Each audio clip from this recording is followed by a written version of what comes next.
Hi, I'm Dr. Courtney, Jesus Professor, and in this episode of Jesus 101, we're talking about how you don't have to vote Republican to follow Jesus. Now, the overlap of Scripture and politics is not zero in the Bible, but it's much smaller than many conservatives represent. Sure, John the Baptist rebuked Herod's adultery with his brother's wife. But overall, John the Baptist, Jesus, and the apostles are mostly silent on many of the political and governmental questions of their day, according to the biblical record.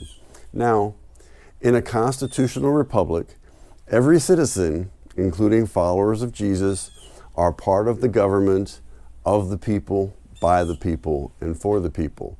So there's no sin in exercising our civic duty, voting, or in free speech in endeavoring to persuade others. However, it is a common error to assert that following Jesus means adopting one right answer to nearly every governmental and political issue or question. Most political and governmental issues are more matters of wisdom than fundamental righteousness.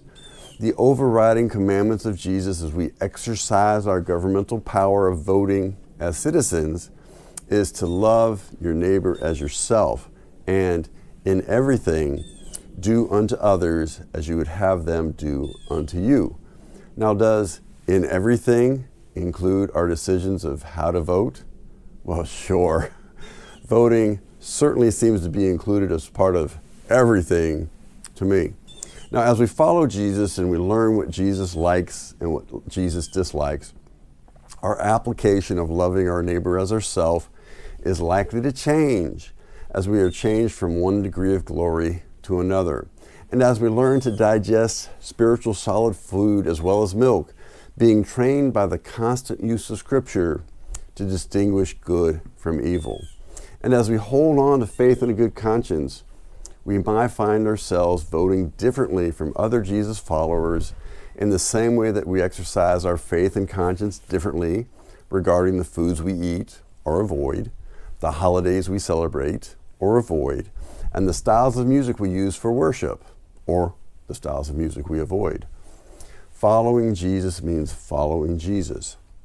It does not mean following the most popular consensus among other followers of Jesus regarding politics or food or holidays or music. We have liberty in Jesus.